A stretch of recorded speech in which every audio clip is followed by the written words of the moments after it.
and then Bane fell. And then there was relative peace for a little bit. Then this geezer named Palpatine became emperor and ruled with an iron fist for over 22 years. That's where you lose me. Hey, welcome to Sabacc Chat. Today we're pulling back the hood on Sheev Palpatine and figuring out his master plan. We'll be playing Sabacc while we're doing it. Ken, what is Palpatine's master plan? I think I'd like to get this game underway. If you don't mind. Oh. Can you deal me in? Yes, certainly. And in the words of Emperor Palpatine, I'm afraid the deflector shield will be quite operational when your friends arrive. In answer to your question, that wizard's just a crazy old man, 35. He controlled the minds of the leaders of the Trade Federation in order to engineer a war and be the puppet master on both sides. That was his master plan. You bring up an interesting question. Was Palpatine a crazy old wizard, or was he, something more real? George Lucas famously said he was based on Richard Nixon, so maybe he was a good speaker, for example. He spoke up for the people of Naboo when they were being oppressed, and he got elected for it. He was a real dude. A good speaker? A real dude? You weak-minded fool. He played an old Sith mind trick. Come on, bud. There's a hands-off policy in basic table game etiquette. And anyway, you're crazy if you don't think Palpatine was based on a real person. Power-hungry autocrats, con men, warlords, weirdos, connivers leading secret double lives, social manipulators, two-faced power players in positions of authority who abuse their authority for selfish reasons, wealthy cult leaders, Machiavellian megalomaniacal rulers, eccentric recluses, bankers' protégés, forgers, fraudsters, grumpy old tyrants, inaccessible billionaires, misanthropic czars, greedy, squabbling delegates. There aren't any czars. When's the last time you sat down at the Sabacc table and the person across from you was a czar? I don't mean they're commonly hanging around. No, you rarely see a czar sitting at the Sabacc table. You'd probably never see Palpatine at the Sabacc table either, though. I'm gonna do 125. I don't think Palpatine would handle cards or chips or enter a casino at all. He's clearly a germaphobe. See the way he carries his hands? Limp and slack? That's because he doesn't want to touch anything. I'll call your 125. When a casting agent found Ian McDermott for the role of Palpatine, McDermott was playing a character named Harry Hackamore in the play Seduced. A character based on the late Howard Hughes. Howard Hughes, of course, fits the criteria of Palpatine, I would say. A famous eccentric and inaccessible billionaire. And a germaphobe. Both powerful and solitary men. Both interested in innovative aviation technology. All in.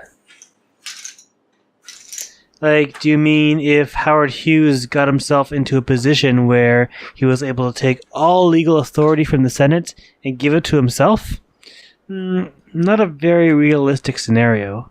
Wary of germs or not, you're not single-handedly both sides of the same war. I gotta say, Ken, that's a terrible all-in. I had a grand total of 1. Yeah, 1 point. So, please take that pot. Thank you. Sheev Palpatine grew up on the planet Naboo. He decided at some point he would like to be the ultimate ruler of the galaxy. But how do you go from point A to point B in a few short weeks? What? No, it was over a millennium of Sith planning to supplant the Republic with the Sith Empire. It was the revenge that Darth Maul spoke about in The Phantom Menace. At last we will reveal ourselves to the Jedi. At last we will have revenge. Palpatine took up this mantle, this ancient mantle, if you will. Good luck. Good luck. Hey, take a look at this. Check this one out, Ken. What's this? It's a box of Pal Pops cereal. I found it in my basement. See, nobody knew this stuff would be worth a fortune someday. This came out between A New Hope and Empire, and it's rare because the Emperor hadn't been seen yet. See? He's got chimpanzee eyes. That's intimidating for a children's cereal. They wanted him... Yeah, they wanted him weird looking. That's why that was one of the really good special edition changes, in my opinion. They went back and gave him non-chimpanzee eyes. It was strange, wasn't it? Anyway, check out the back of the box. See? Oh. There's a maze there. Yeah. That's interesting. It says, help old Palpatine take all legal authority from the Senate and give it to himself. Yeah. It says, hint, Palpatine will have to go through all 5 steps to get to the end. Yeah. Can you read the steps? Let's go through this.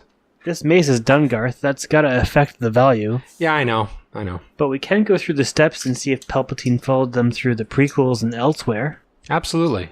Okay, sounds like fun. Here, I'll call the blind.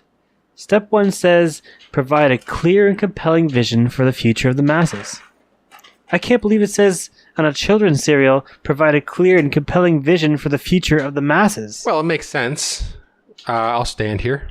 Palpatine had a vision for the future. Doesn't he say in Return of the Jedi while torturing Luke with Force lightning? You have paid the price for your lack of vision. To me, that suggests he must have had one himself. I mean, great undertakings require a vision, generally. Companies have vision statements. This serial probably has a vision statement, no doubt. Yeah, see, it says here, once more the Sith shall rule the galaxy. Oh, yeah, I stand. Yeah, he's a simple guy with a humble vision, trying to make his way in the galaxy, establishing a fascist takeover, and just trying to get back. Well, the Nazi party had a vision too, which in many ways Palpatine's vision harkens. Doubles. I mean, total control by the state, elimination of organized religion, slave labor, the list goes on.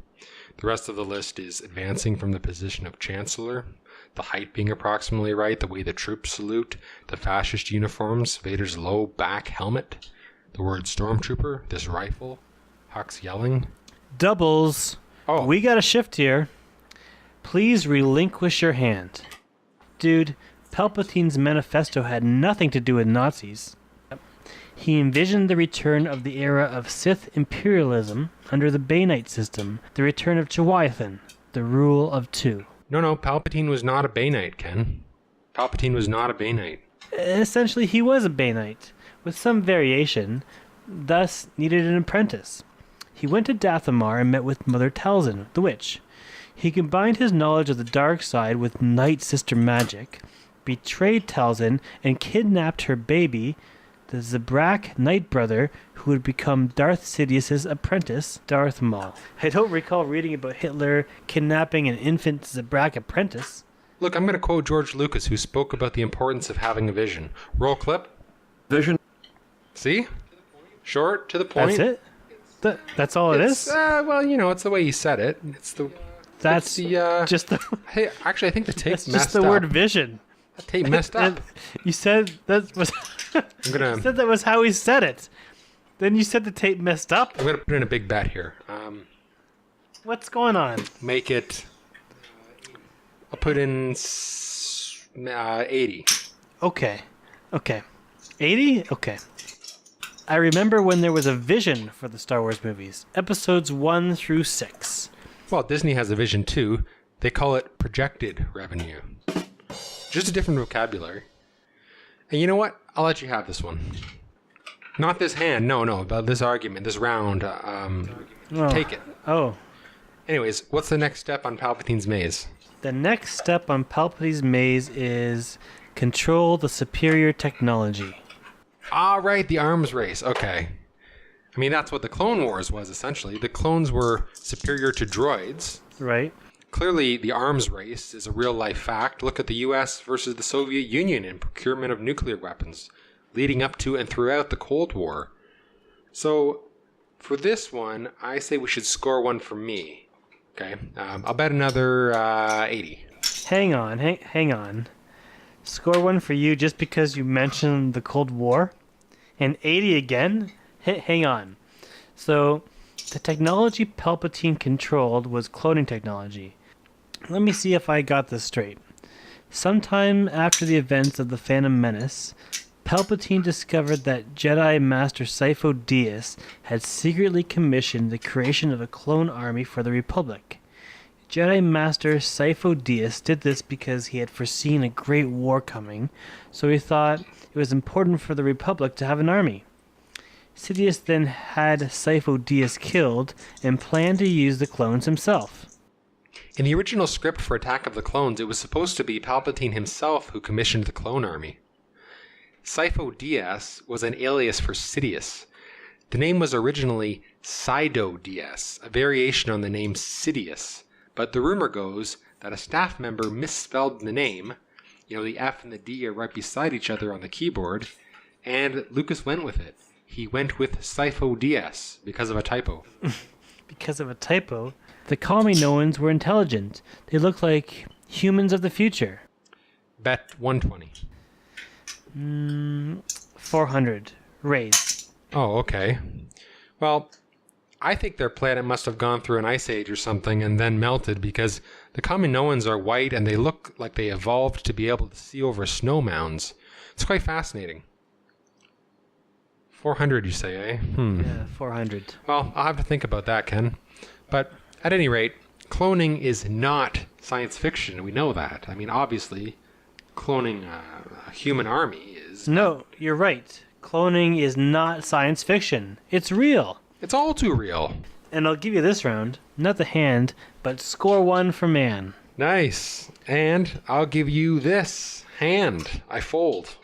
Well played, Ken. Did you have 22? Yeah, actually, I had 22. Yeah. Great read. Yeah. I had 22. By the way, I like how the names Sidious and Vader both lack the IN that would make them nasty things.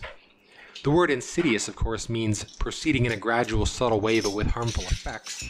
And invader means a person or group who enters to subjugate or occupy. See the video game Space Invaders for an exemplar. Exemplar. On its own, though, Vader means father, and Dyas is a raised podium or platform where a speaker or person of honor stands. That describes that crazy pair pretty well. Dark person of honor and dark father. True enough.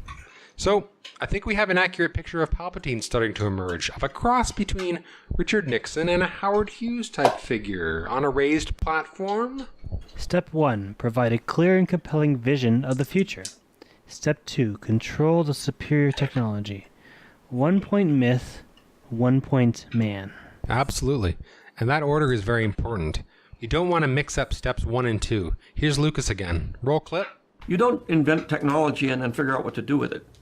You come up with an artistic problem, and then you have to invent the technology in order to accomplish it. Necessity is the mother of invention. First the vision, then the technology. I'm going to bet just 25. Call 25. I'll add 1. Oh, Oh, Ken, come on, man. sorry, man. I'll clean this up. Come on, there's a basic table game etiquette here. You got cereal under your hand there, man. So there is. Shoot, I dropped one on the floor. Okay.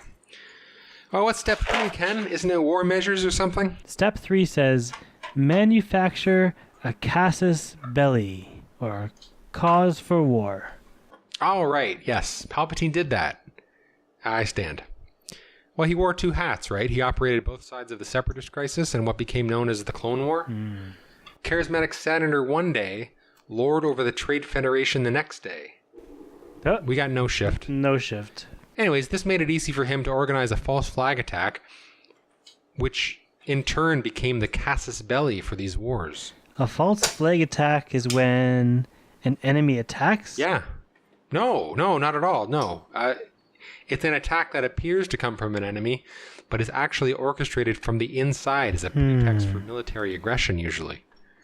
25. So, like how the Trade Federation attacked Naboo, but it was Naboo's own senator, Senator Palpatine, who was pulling the strings, thus giving Naboo a pretext for military aggression against the Federation. Yeah, exactly. That's a textbook false flag operation. And like, for instance, during the Vietnam War, the Gulf of Tonkin incident. What's that? Basically, this dude from North Vietnam, Tarkin, he aimed a torpedo at a U.S. Navy destroyer and said, "You may fire when ready." But nobody was ready. In fact, they never fired the torpedo, they were so unready. But the U.S. used the incident as a pretext for military aggression. I have a question. I'm not a big fan of the Phantom Menace, but I can see that yes, Palpatine escalated the war while controlling both sides. 100. But how could he be sure setting up a blockade of his planet and invading it would cause the senators to vote out the current chancellor and elect him instead? Well, because, and I'm just going by the movie here, the senators would demand evidence, at which point Palpatine would say, "What a bureaucratic nightmare. Evidence? Nobody has time for this. I have no confidence in this chancellor. Let's get rid of him. The Federation are so unhappy about taxation, they invaded a peaceful planet, and this dickhead chancellor wants evidence." The soil in which Palpatine planted his seed was already wet with displeasure at taxation. Yeah, you could say that. Called blind.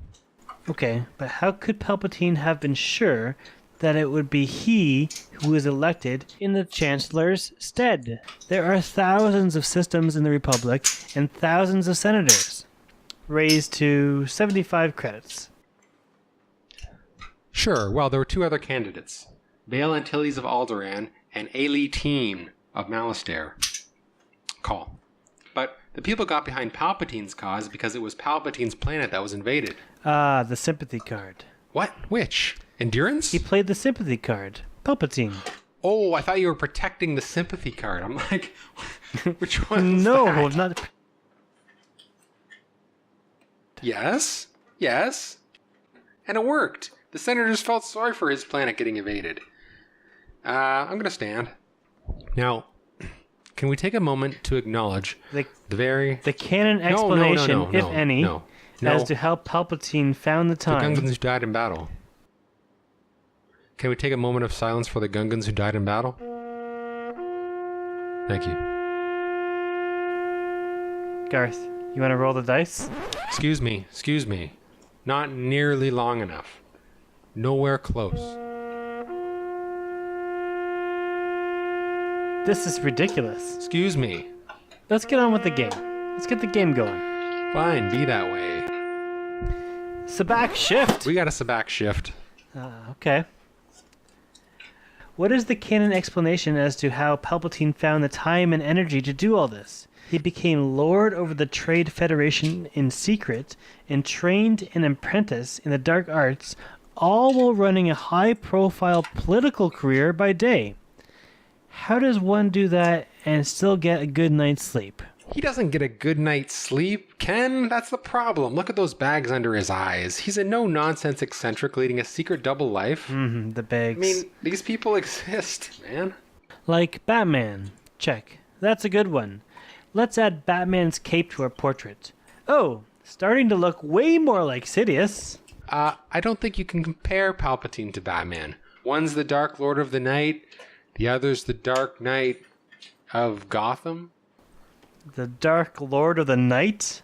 How about one is the caped crusader, the other is the caped dictator, neither of whom sleep very often. No. When they do sleep, their capes get in the way, flopping all over the place. Okay, let's move on. That's 125. 175, right? One more thing about sleeping. I think Palpatine has downright contempt for sleep. In Revenge of the Sith, he insinuates that he killed his master, Plagueis, while Plagueis was sleeping. Why sleeping? He must have had contempt for it. Contempt for sleeping. I fold. No. I thought that was because they were leaving the door open for Plagueis to actually not be dead. His body was just an empty shell, his mind, perhaps, having transferred to another body. If anything, you think he'd allude to an epic battle, but this way they preserved the possibility that Plagueis was alive and could come back for another movie.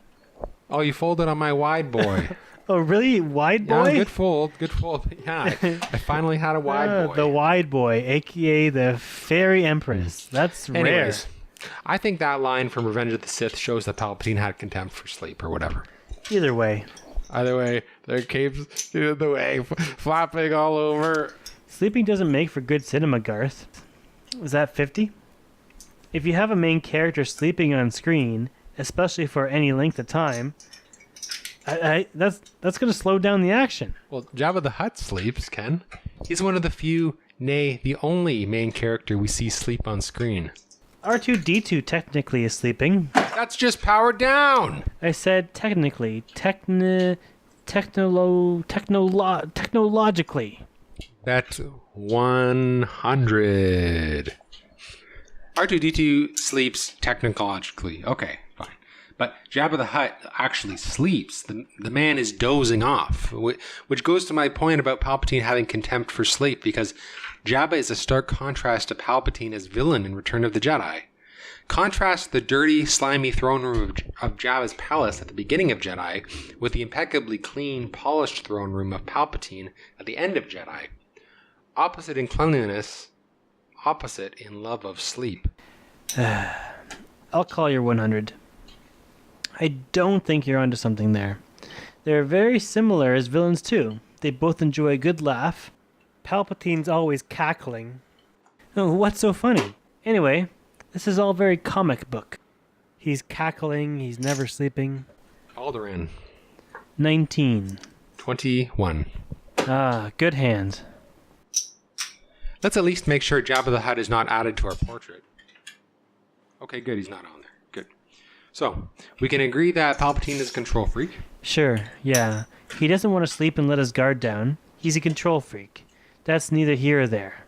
Well, yeah, wait though.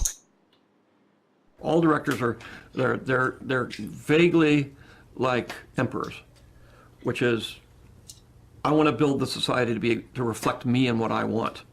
Now, you may have noticed I've been drawing subtle parallels here between Palpatine and the big man himself, the legend, Mr. Phil Ivey. I did not notice that.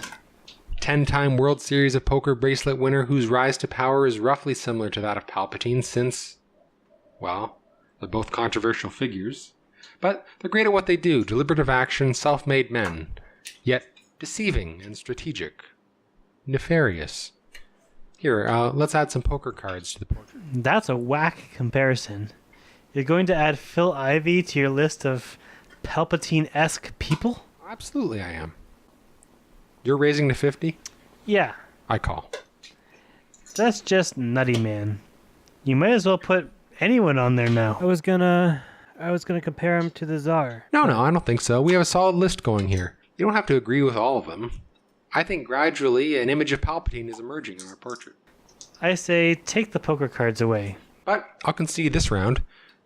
Let this round go to myth because although fabricating attacks for fun and profit is very real, one man tirelessly doing it himself, working both sides without sleep, is a bit, as you say, Batman-esque in its plausibility. No shift. It's like a wacky sitcom. Palpatine's running into the washroom, pulls his black robe on, runs out, do it. Runs back to the washroom. 225. So that's 2 votes myth, 1 vote man. And what is it? Is it 225. 225? Yeah. Ah, okay. Oh, what the hell? What's next? Step 4. War measures, war measures, war measures. War measures. Now that It you've... certainly says war measures a lot for children's cereal. Yeah, well, it was a different time. The year was about 19 BBY when Palpatine implemented war measures to indefinitely prolong his rule, I stand, and reform the Democratic Republic into the first galactic empire. Yes, often with this blue satanic person standing beside him. That's good because I would never vote for any politician with the blue satanic anybody standing beside them. That's Masamita. He was vice chancellor to Valorum before Palpatine took over, and eventually he became Grand Vizier of Palpatine's empire. Also, he was shortlisted by Mace Windu to be Darth Sidious. He doesn't have my vote. No, well, voting at this stage is out of the question. That right has been stripped. There's a lot people will do for security during wartime, including granting emergency powers to someone who claims they can handle the crisis. You don't have to search too deeply into history. All in. It's exactly what Hitler did. Okay. I'll concede this round to man. That means we're tied. It's all coming down to step 5. Yeah, step 5, last step. I feel like... Feel like what? Like you could be bluffing. Then again, maybe you're not. I'll go ahead and fold. Bluffing? Telling the truth, I would say I was. I your friend? But I have to know, were you bluffing, Ken? With each passing moment, you make yourself more my servant, pretty much. I kind of wanted to know. What's step 5? Step 5. Threaten anyone who might challenge your established power. That was the point of the Death Star in Vader. Fear will keep the local systems in line. Fear of this battle station. Now, the Death Star is clearly a metaphor for the atomic bomb. That's obvious. It's classic over-the-top doomsday device. It uses a giant laser powered by kyber crystals. It's more in line with Marvin the Martian, the doomsday machine from Star Trek, That was than in the The Last A-bomb Jedi. itself. Now, we're not going to agree. How about we settle it with a final demise? Settle whether the Death Star is real with a sudden demise? That seems pretty fitting. One of us will be suddenly silenced. Actually, can we take a moment of silence after drawing to acknowledge all the workers on board the Death Star when it blew? 1.5 million of them. There's no doubt some were playing Sabacc at the time. They died playing Sabacc, Ken. Okay. Ready? 1 card for you. 10. 1 card for me. -8. Ugh. All right, I win the debate. Oh, well, that's just... Thank you. Closing arguments?